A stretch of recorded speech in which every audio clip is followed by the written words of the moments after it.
Down the wrong road, playing games and feeling low, messing with my mind. Bonjour et bienvenue pour ce tutoriel consacré à la facturation de vos prestations de formation. Nous allons dans ce tutoriel générer vos factures de prestations de formation suivant les différents modes proposés par l'application. Ensuite, nous enverrons ces factures à vos différents contractants. L'application est en capacité de calculer automatiquement vos factures de prestations de formation. Ce calcul est effectué au vu du chiffre d'affaires rattaché à chaque participant. Ensuite, pour chaque module de formation, il va repérer le nombre d'heures de présence et va multiplier ce nombre d'heures par le taux horaire pour vous calculer une facture de formation professionnelle continue. La facturation de vos prestations est effectuée sur vos dossiers. Donc, dans une session de formation, je vais me positionner sur le dossier que je souhaite facturer.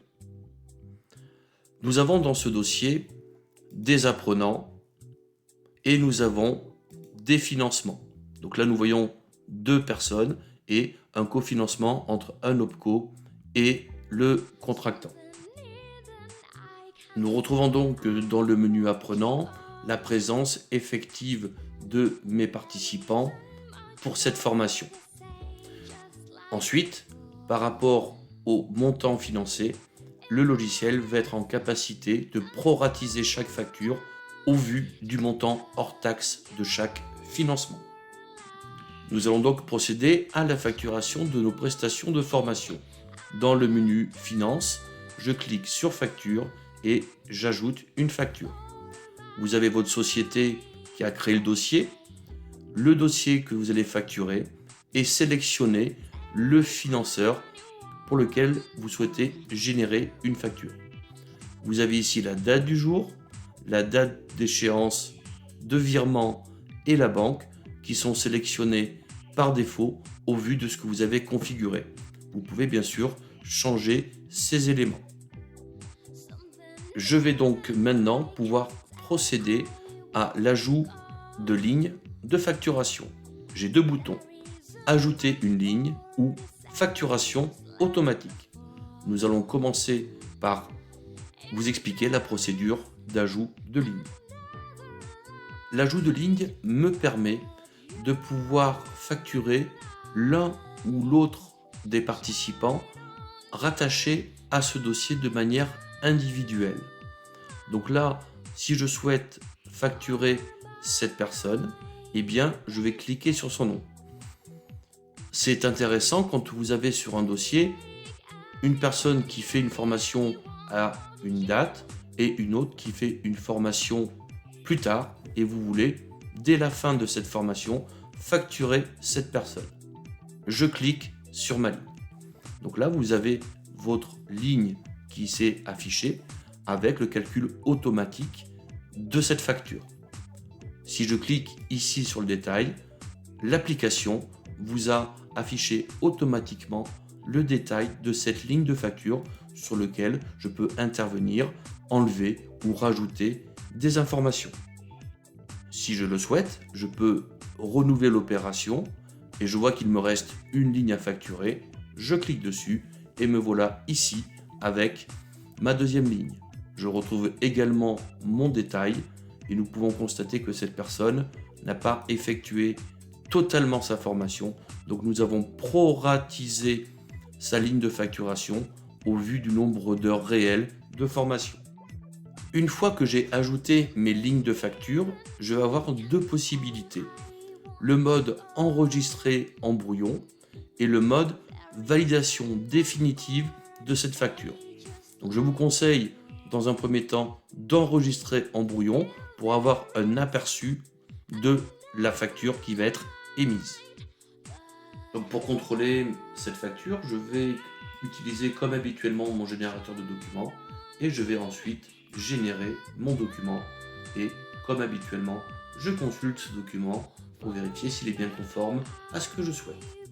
Une facture en mode brouillon n'est pas une facture en tant que telle comme une pièce comptable, à savoir qu'on voit déjà qu'il n'y a pas de numéro.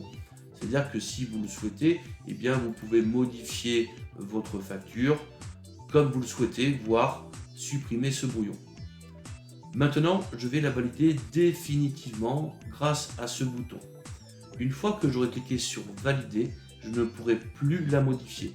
Si des fois, eh bien, il y a une erreur au moment de l'envoi de ma facture que je n'avais pas vue, je serai obligé de procéder à un avoir. Je valide donc cette facture.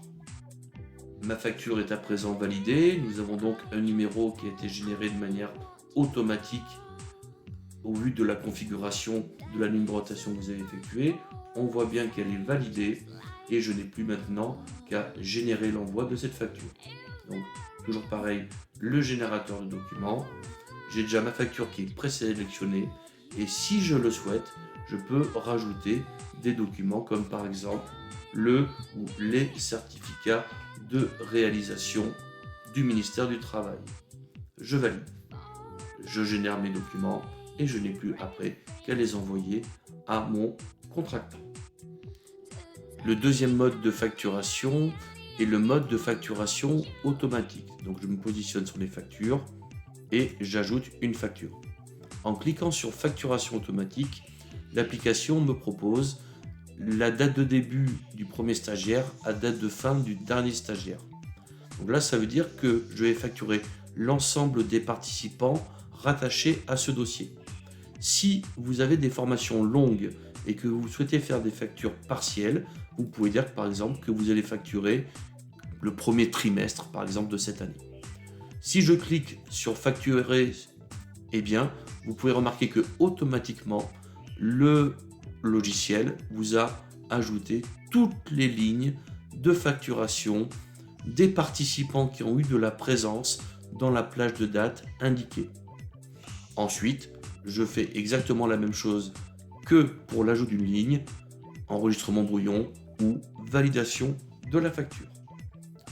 Pour terminer ce tutoriel, je vous rappelle que sur votre page d'accueil, vous allez retrouver dans ce widget tous les dossiers intercentres qu'il faut facturer, les dossiers intra à facturer et toutes les factures qui sont encore en mode brouillon, donc qui ne sont pas envoyées à vos contractants. Merci d'avoir visionné ce tuto qui, je l'espère, vous aidera dans votre utilisation au quotidien de FormDev.